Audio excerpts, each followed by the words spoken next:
Nahitaji unieleze kwa nini ulimuua mtoto wangu. Kupitia kwa sheria ukaseme kwa nini ulimuua mtoto wangu.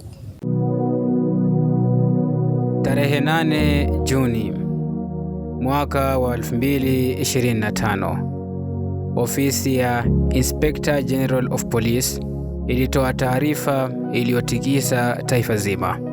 Ilikuwa ni kauli iliyosisimua, iliyohuzunisha na iliyozua maswali mengi kuliko majibu. Kulingana na taarifa hiyo, mwalimu mwenye umri wa miaka 31, Albert Ojwang, alifariki dunia akiwa chini ya ulinzi wa polisi. Polisi walidai kwamba alijigonga kichwa kwenye ukuta wa seli yake, kifo cha kujidhuru mwenyewe. Lakini kauli hiyo rasmi isingedumu muda mrefu, kwa sababu kamera za CCTV za hospitali zilifichua ukweli wa kutisha, ukweli uliopingana kabisa na simulizi ya polisi, ukweli uliovunja kila uongo waliokuwa wameujenga.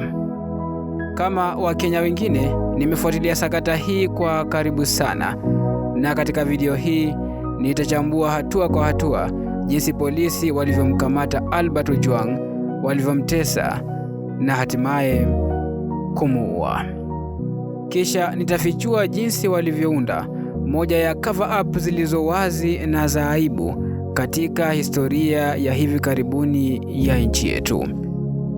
Hii ni Kurunzi ya Jamii. Jina langu Sheban Yusuf. Jiunge na maelfu ya wanaojenga jamii hii kwa kusubscribe, like, share na comment kwenye kazi zetu. Lakini ili kuelewa jinsi Albert Ojwang alivyotendewa, tunapaswa kurudi mwanzoni kabisa. Mwezi Aprili mwaka wa 2025, kichwa cha habari cha uongo kilianza kusambaa mtandaoni. Kilimdai Deputy Inspector General of Police Eliud Lagat kuwa ndiye askari tajiri zaidi nchini. Chapisho hilo lilibuniwa kwa ustadi mkubwa, likionekana kana kwamba limetoka kwa Standard Media Group. Lakini haikuwa kweli. Tarehe 22 Aprili, kamera za CCTV katika ofisi za Standard zilinasa tukio la ajabu. Gari aina ya Probox jeupe liliingia katika majengo hayo likiwa na nambari bandia za usajili. Wanaume watatu waliodai kuwa maafisa wa GSU waliingia newsroom na kuanza kuwauliza waandishi wa habari kuhusu kichwa cha habari hicho. Tatizo ni hili: Standard haikuwahi kuchapisha taarifa hiyo, na ukweli kwamba maafisa hao hawakuweza hata kutambua kuwa kichwa hicho cha habari kilikuwa cha uongo ulionyesha wazi kwamba swala hilo lilikuwa kubwa kuliko wao wenyewe.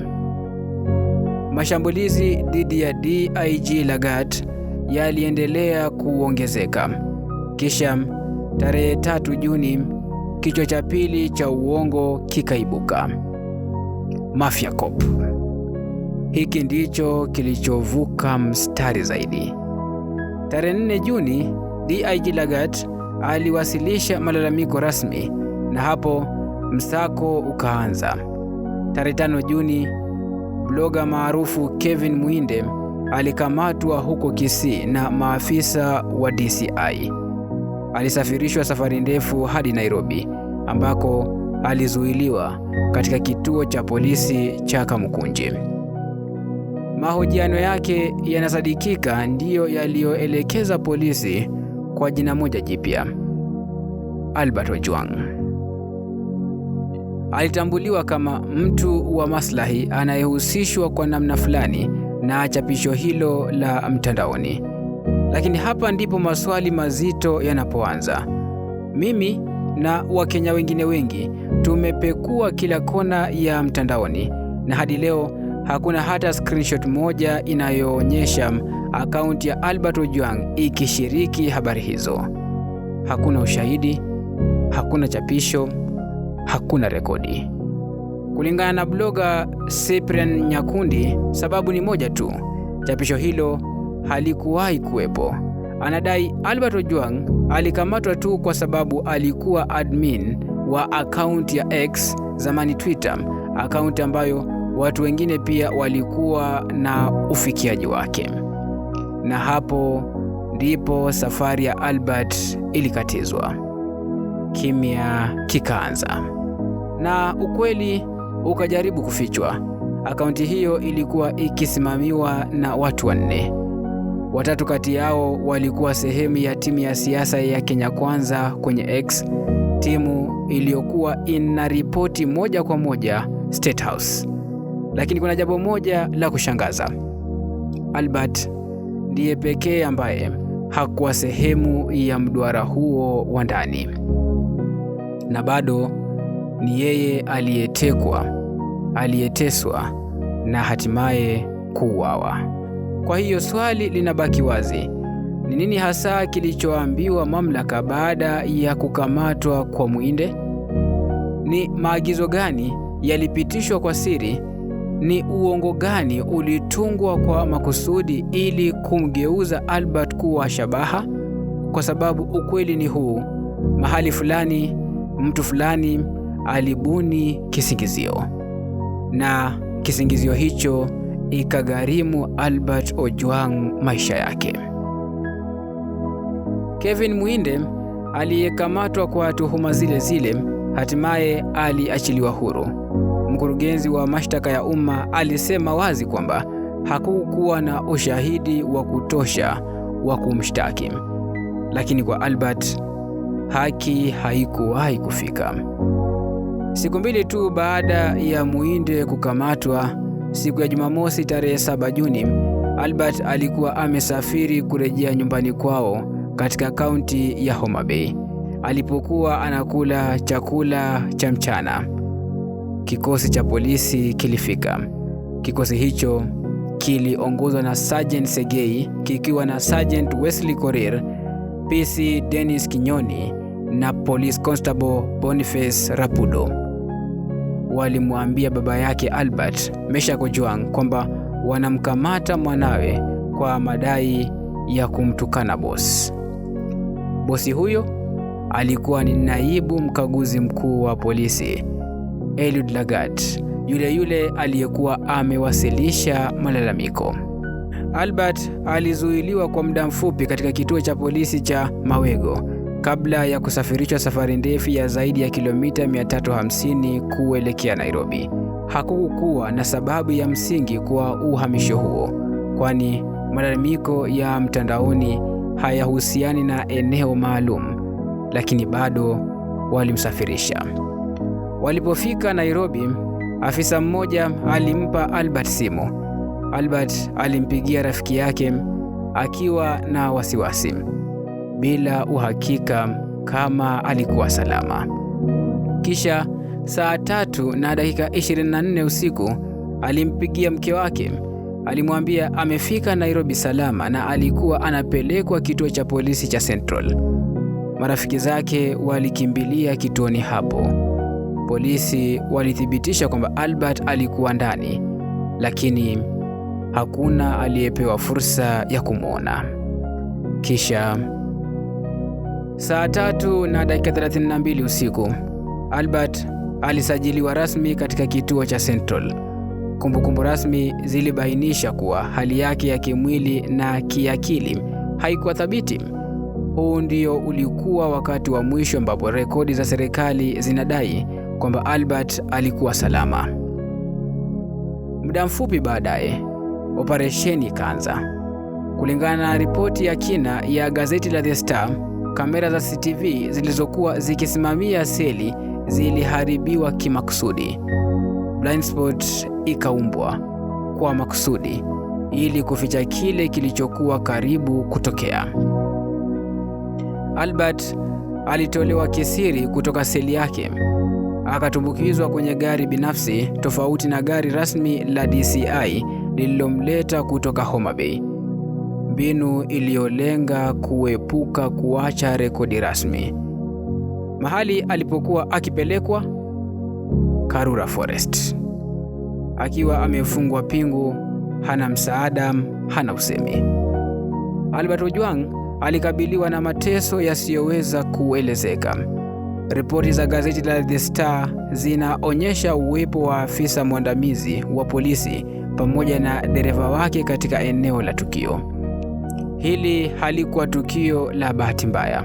Halikuwa vurugu za ghafla selini. Lilikuwa tukio lililopangwa mapema, adhabu ya nje ya sheria, uhalifu uliotokana na hasira. Na pale washambuliaji walipotambua kuwa walikuwa wamemwadhibu kupita kiasi, hofu ikatawala. Walichukua mwili wa Albert uliokuwa umelegea na kuukimbiza kurudi katika kituo cha polisi cha Central baada ya saa 7 usiku. Kwa uwezekano mkubwa alikuwa tayari amefariki. Ripoti zinaonyesha kuwa maafisa waliokuwa kazini mwanzoni walikataa kupokea mwili huo usioonyesha dalili za kuwa hai, lakini pingamizi hilo lilibatilishwa na amri ya moja kwa moja kutoka juu.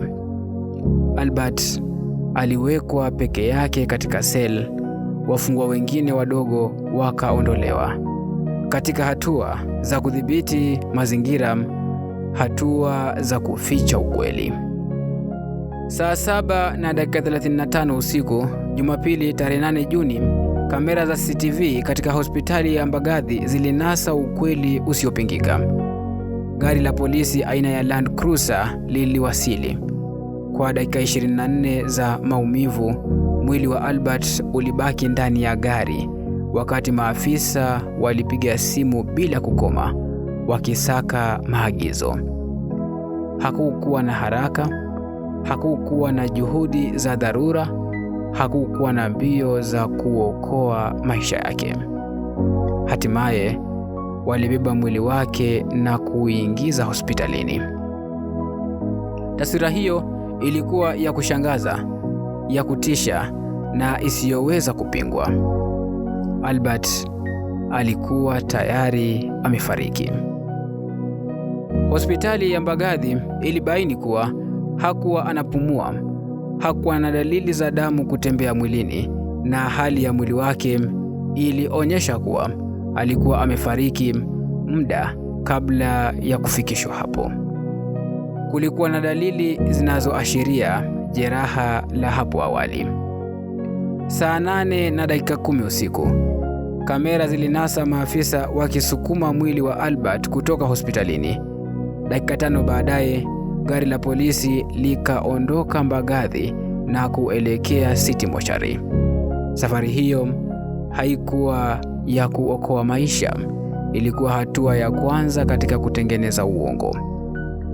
Kwa mujibu wa taarifa rasmi, kupelekwa Mbagathi kulidaiwa kuwa jaribio la kuokoa maisha yake, lakini kamera za CCTV zilifunua ukweli mwingine tofauti. Maafisa walishughulikia mwili kwa tahadhari, kwa utaratibu, kwa utulivu wa mtu anayejua anachokifanya. Hakukuwa na hofu, hakukuwa na dharura.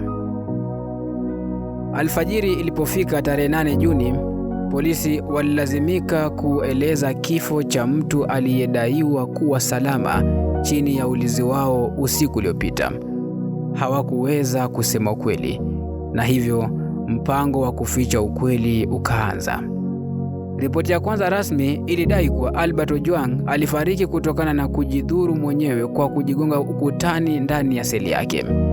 Lakini simulizi hilo lilibomoka mara tu uchunguzi wa kitabibu ulipofanywa. Kisha likaja mkutano wa waandishi wa habari. Katika taswira iliyotibua maswali mengi, mkuu wa IPOA alisimama bega kwa bega na Inspector General of Police Douglas Kanja pamoja na mtu aliyekuwa kiini cha utata, DIG Eliud Lagat. Picha hiyo iliibua maswali mazito kuhusu uhuru wa IPOA. Baadaye bungeni, uongo ukawa wazi zaidi. Mkurugenzi wa DCI Mohamed Amin aliwaambia wabunge kwamba Albert alikuwa bado hai ndani ya seli yake saa 7:35 usiku akidaiwa kupiga ukuta. Lakini kama tulivyoona, kauli hiyo ilipingwa moja kwa moja na CCTV za hospitali ya Mbagathi. Hata rekodi rasmi zilichezewa, licha ya kamera kuonyesha kuwa Albert alikuwa tayari amefariki kufikia saa 7:35. Aliandikishwa kwenye occurrence book kuwa bado hai saa 8:35 usiku. Kisha saa 9:45 rekodi ya mwisho ikawekwa, rekodi ya kifo chake. Na hapo ukweli ukajaribu kuzimwa kwa karatasi, lakini swali kuu bado linasalia bila majibu. Ni nani hasa aliyekuwa akiripoti kwa mkaguzi mkuu wa polisi na mkurugenzi wa DCI uongo huu wote? Uongo uliowasukuma kutekeleza kosa la jinai kwa kusema uongo chini ya kiapo cha polisi. Kwa sababu kadri siku zilivyopita, ripoti rasmi ilianza kupasuka. Ushahidi ulikuwa mwingi mno. Shinikizo kutoka kwa umma na kutoka bungeni likaongezeka, na nyufa zikaanza kuonekana. Naibu mwenyekiti wa IPOA Anne Wanjiku alilazimika kukiri wazi kwamba mifumo ya CCTV katika kituo cha Central ilikuwa imezimwa. Kisha tukapata kauli ya ajabu zaidi. Mkaguzi mkuu wa polisi Douglas Kanja alisema bado alikuwa na imani kuwa IPOA ingeweza kurejesha video za CCTV hata kama kamera zilikuwa zimezimwa. Swali moja rahisi likabaki hewani: unawezaje kurejesha video kutoka kwenye kamera iliyokuwa tayari imezimwa? Kisha kukaja kukamatwa kwa fundi mdogo wa mitambo hiyo ya CCTV.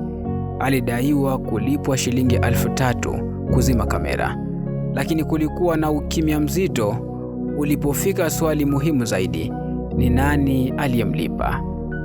Hakuna jibu lilitolewa, hakuna maelezo yalitolewa, hakuna uwajibikaji ulipatikana, na uongo uliendelea. Mkaguzi mkuu wa polisi alidai kuwa mamlaka ya mawasiliano ndiyo iliyosaidia kumtambua Albert kulingana na simulizi lao rasmi, lakini mamlaka hiyo ilikataa vikali madai hayo. Vyanzo huru vilisema ukweli mwingine. Taarifa hizo zilipatikana wakati wa mahojiano ya bloga mwenza Kevin Mwinde. Wakati akihojiwa, bosi wa DCI Mohamed Amin alielekeza kidole kwa OCS wa kituo cha polisi cha Central, Samson Taalam, akamtaja kama mshukiwa mkuu. Lakini hata bado sakata haikuishia hapo. Tarehe 11 Juni, Constable wa polisi James Mukhwana alitoa kauli yake ya kwanza kwa IPOA. Katika kauli hiyo aliunga mkono ripoti rasmi, lakini kilele halisi kilikuwa bado hakijafikiwa. Wakati kesi ilipoonekana kuelekea kumalizika, likimuelekezea OCS Taalam kama mhusika mkuu, sakata iligeuka ghafla kwa mabadiliko mawili makubwa. Mabadiliko yaliyofichua vita kali zilizokuwa zinaendelea nyuma ya pazia. Kwanza, tarehe 14 Juni, akaunti ya kina iliibua kwenye X ikiandikwa na Maverick Aoko. Chapisho hilo lilitoa ushahidi mahususi kwa OCS Taalam. Ilidai kutoka kwa mwanamke aliyejitambulisha kama Masi kwamba alikuwa naye usiku huo. Kulingana na chapisho hilo, Taalam alikuwa katika baa eneo la Wilson, inaaminika ni sehemu inayoitwa Kapande, akiwa tayari amekabidhi majukumu yake kwa naibu wake. Ilisemekana kuwa karibu saa 3:30 usiku, Sergeant Segei alimpigia simu kuthibitisha kuwa Albert alikuwa amewasili. Jibu la Taalam lilikuwa rahisi: alikuwa tayari amekabidhi zamu kwa naibu wake. Taalam alirudi kituoni baadaye karibu saa 9 alfajiri baada ya Albert kuwa tayari amefariki. Taswira hiyo ilianza kumchora Taalam sio kama mpangaji mkuu, bali kama mtu aliyeteuliwa kuwa mbuzi wa kafara. Mtu aliyerudishwa kituoni baada ya tukio bila hata kuelewa kilichokuwa kimetokea. Wakili wake Danstan Omari alisitiza hoja hiyo hiyo. Alisema Taalam alikuwa na alibi kamili akiwa maeneo ya barabara ya Lang'ata, na walikuwa tayari kutoa picha za CCTV kuthibitisha hilo. Kisha tarehe 16 Juni, siri kubwa zaidi ikalipuka. Maelezo ya kauli ya pili ya siri iliyotolewa na Constable James Mukhwana tarehe 12 Juni yalivujishwa kwa umma kupitia Citizen TV. Na jambo la kushangaza zaidi ilifanyika siku ile ile ambayo DIG Eliud Lagat alitangaza kujitenga kwa muda na ofisi yake. Na hapo ikawa wazi kabisa, hii haikuwa tena mashtaka ya mtu mmoja. Ilikuwa ni vita ndani ya mfumo, vita vya ukweli dhidi ya uongo, inayoonekana kwamba hatimaye walikuwa wamebuni mpango wao wa mwisho, mpango waliodhani ungewaokoa. Kwa mujibu wa ushahidi huu uliotikisa taifa, mateso ya Albert Ojwang yalikuwa ni amri ya moja kwa moja kutoka juu, amri kutoka kwa DIG Eliud Lagat mwenyewe, iliyopitishwa kupitia OCS Samson Taalam. Kwa ghafla, kila kitu kikawekwa wazi. Amri ya moja kwa moja kutoka kwa mlalamikaji, utekelezaji ukafanywa na afisa wa ngazi ya chini, na ungamo lililoonekana kuelekezwa moja kwa moja kwa wakubwa. Kwa juu ilionekana kana kwamba sakata hii limefikia mwisho. Citizen TV ikatoa habari hizo moto, ukweli ukaonekana kama umefichuliwa. Lakini je, kesi hilo liliweza kweli kusimama? Ungamo la Mukhwana mwanzoni lilionekana kama silaha ya mwisho, ufunguo uliosubiriwa kwa muda mrefu wa kufungua ukweli wa kifo cha Albert. Lakini lilipochunguzwa kwa makini zaidi, likilinganishwa na ratiba ya matukio na ukweli uliokuwa tayari kwenye rekodi, ripoti hiyo ilianza kusambaratika. Badala ya kuangaza ukweli, likaonekana zaidi kama kipande kingine cha mpango mkubwa wa kuficha, ngao iliyoundwa kuelekeza lawama mbali na mhusika halisi. Kwa sababu kiakili haikupatana, kama nia haikuwa kuua bali kumwadhibu tu, kwa nini ifanyike ndani ya kituo cha polisi, mahali palipo na mashahidi wanaoweza kuwepo, kamera za CCTV na rekodi rasmi zinazoacha nyayo za karatasi? Toleo la Mukhwana linaweka kosa hilo ndani ya mazingira yaliyodhibitiwa ndani ya kuta za polisi. Kwa kufanya hivyo, lawama zinaelekezwa kwa raia waliodaiwa kulewa badala ya kundi la maafisa wa polisi, akiwemo afisa wa cheo cha juu aliyedaiwa kumchukua Albert na kumpeleka Karura. Cha kushangaza zaidi, kauli yake haitaji kabisa ni nani aliyeamuru kuingiliwa kwa mifumo ya CCTV. Hakuna jina, hakuna maelezo. Lakini kuchezewa kwa kamera kuna maanisha jambo moja tu: kulikuwa na mpango uliopangwa mapema wa kufuta ushahidi wote. Mukhwana anadai aliondoka kituoni saa 4 usiku akiwa anaamini Albert alikuwa amejeruhiwa lakini bado yu hai na angepelekwa hospitalini. Lakini mwili wa Albert ulifika hospitali ya Mbagathi saa 7:35 usiku, pengo la zaidi ya masaa 3.5. Nini hasa kilitokea katika saa hizo zilizopotea? Hilo ndilo swali la msingi, na hilo ndilo walichojaribu kulificha. Je, inawezekana Mukhwana aliondoka na Albert saa 4 usiku na kumkabidhi kwa watu waliokuwa wanamsubiri mahali pengine? Kwa mujibu wa ripoti nyingi, zamu ya Mukhwana ilipaswa kuisha saa 12 jioni, lakini aliagizwa kubaki, na si kubaki tu, bali kumsubiri Albert. Ikiwa tukio la Karura ni la kweli, basi mashaka yanaongezeka maradufu, kwa sababu kuondoka kwa Albert kutoka kituo cha polisi hakukuandikwa kwenye occurrence book, wala Mukhwana hakuonyesha kusaini kuondoka kazini siku hiyo. Na bado rekodi za OB zinaonyesha kuwa Albert aliandikishwa tena akiwa hai saa 8:35 usiku.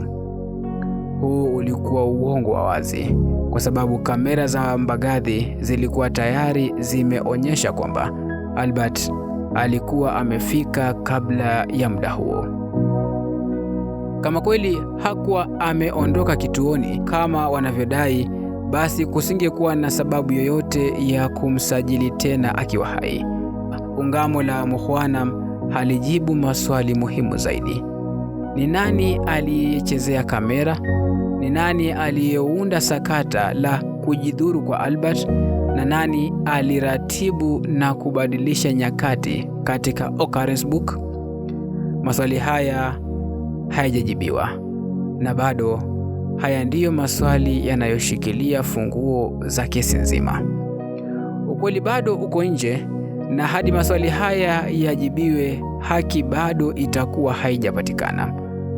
Ushahidi unaonyesha kwamba maagizo yalikuwa yakitolewa usiku mzima. Simu zilipigwa, maelekezo yakapitishwa. Hata huko hospitali ya Mbagathi mawasiliano yaliendelea. Wakati huo huo, OCS alikuwa nje, na ndani ya kituo cha polisi maelekezo zaidi yalimfikia Mukhwana. Si rahisi kuamini kwamba yote haya yalikuwa juhudi za kuficha makosa ya fundi mdogo aliyegusa CCTV, au visa vya wafungwa waliodaiwa kulewa na kumpiga Albert. Hilo halilingani na uzito wa ushahidi. Lakini ni nani anajua kama hilo litatokea wakati wowote? Mwaka mmoja tu kabla ya tukio hili, IPOA ilishtumu hadharani ofisi ya mkaguzi mkuu wa polisi kwa kuhujumu uchunguzi wa ukatili wa polisi kuhusiana na maandamano ya Juni mwaka wa 2024, ile ya finance bill. Kwa hivyo, ni nini kilichobadilika sasa? Kwa kweli, IPOA kwa wakati huo ilikuwa inaonekana haina nguvu. Ilikuwa haina uwezo wa kukamata, haina mamlaka ya kutumia nguvu, na inapofika kusimamia wale inaopaswa kuwachunguza, ilikuwa inaonekana kutokuwa na meno kabisa. Juhudi zote za kuficha ukweli katika wiki zilizofuata kifo cha Albert zilionekana zaidi kama kukiri kosa, na si kukiri kwa mtu wa chini, bali kutoka juu kabisa. Kwa kuwatupa wengine kwenye mtego, walikuwa wanafunua polepole ni nani hasa aliyekuwa nyuma ya pazia, na jina moja likazidi kujitokeza: DIG Eliud Lagat. Na huenda ushiriki wake ulikuwa wa kina zaidi kuliko kupiga simu tu. Na sasa tunabaki na maswali yasiyopotea. Je, Mukhwana alisema ukweli wote, au ungamo lake lilikuwa barakoa nyingine tu iliyoundwa kutuliza hasira ya umma, huku ikiwalinda wale ambao hawakuruhusu tu adhabu, bali waliratibu tukio zima? Kama waliweza kufuata mpango mara ya kwanza na kukubali kuficha ukweli kama alivyokiri, ni nini kilichobadilika sasa? Ninaamini IPOA kwenye kesi hii ilijitahidi kutangaza ripoti ile ile iliyoanzishwa na polisi kwamba Albert alifariki ndani ya seli kwa kujipiga, na kwa kufanya hivyo walikuwa wanaficha mahali halisi alipopotezea maisha na kuwalinda waliokuwa wahusika halisi. Ndiyo maana ripoti ya The Star kuhusu Karura inabaki kuwa na mantiki kubwa, kwa sababu hili halikuwa tukio la bahati mbaya. halikuwa ukatili wa nasibu, lilikuwa tendo la hasira, uamuzi uliopangwa na utekelezaji uliotoka juu kabisa katika ngazi za polisi. Lakini swali la mwisho bado linasalia. Kwa nini mkaguzi mkuu wa polisi alikasirishwa kiasi hicho na chapisho kuhusu utajiri wake na upande wa giza wa ofisi yake? Kwa sababu ndipo ukweli halisi unaweza kuwa umefichwa. Hii ni Kurunzi ya Jamii. Jina langu Shaban Yusuf.